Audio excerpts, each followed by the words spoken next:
কতটুকু জায়গার মধ্যে কপি করছেন? আমার এটা প্রায় 5 ঘন্টা হবে। পুরোটা জুড়ে 5 ঘন্টা না?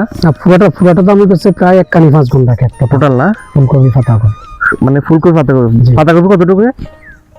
কপি করছি প্রায় 4 ঘন্টা। আচ্ছা আচ্ছা। আর ফুলকপি করছি প্রায় 15 ঘন্টা। 4 ঘন্টা মানে 8 শতক ধরে আর কি।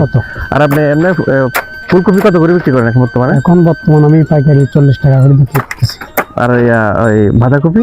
বাঁধাকপি দিচ্ছি আপনার 30 টাকা। বাঁধাকপি এখনো হয় নাই, তবে 2-1 দিন পরে কাটা যাবে। প্রতি বছর আপনি কি আপনার লাভবান থাকে নাকি? হ্যাঁ, ইনশাল্লাহ লাভবান আছে ইনশাল্লাহ। আচ্ছা আচ্ছা। চাহিদা কি ফুলকপিতে বেশি চাহিদা না বাঁধাকপিতে চাহিদা বেশি? ফুলকপির চাহিদাটা বেশি। আচ্ছা আচ্ছা। ফুলকপি আপনার যে কোনো সবজি হিসেবে খাওয়া যায়, আর বাঁধাকপি তো আপনার শুধু ভাজি হিসেবে খায়। ভাজি হিসেবে খাওয়া যায়। ফুলকপিটা স্বাদ বেশি, এটা আপনার 60 দিনে আসে। এটা 7 দিন আসে না? জি। তো প্রত্যেক বছরে আপনি করেন না? হ্যাঁ, প্রত্যেক বছর। বাঁধাকপিতে আপনার 3 মাস লাগে, প্রায় এটা আপনার 50 দিন 60 দিনের ভিতরে চলে আসে। বাঁধাকপির সাথে আপনার ফুলকপিতে একটু লাভবান? হ্যাঁ, ফুলকপিতে আপনার একটা ফুলকপি আপনার 40 টাকা করে, আপনার যদি পাইকারি হয় একটা কপি আমি হিসাব করেছি 5-15 টাকা, 60 টাকা পিস পড়ে। আচ্ছা আচ্ছা। আর একটা পাতাকপি পরে পিস 30 টাকা। 30 টাকা না? ওই পাতাকপির যে জায়গাটা লাগে ততটুকু আপনার ফুলকপির ওই জায়গাটা লাগে।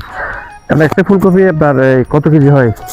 এটা এটা এটা কম হয়। এটা ধরেন না 1 কেজি 1200, 1.5 কেজি, 1 কেজি 1700 1800 এটা। আর একই কোম্পানি এটা আরেকটা লাগাইছি, ওই যে এটা হবে ধরেন না 2 কেজি থেকে 5 কেজি পর্যন্ত।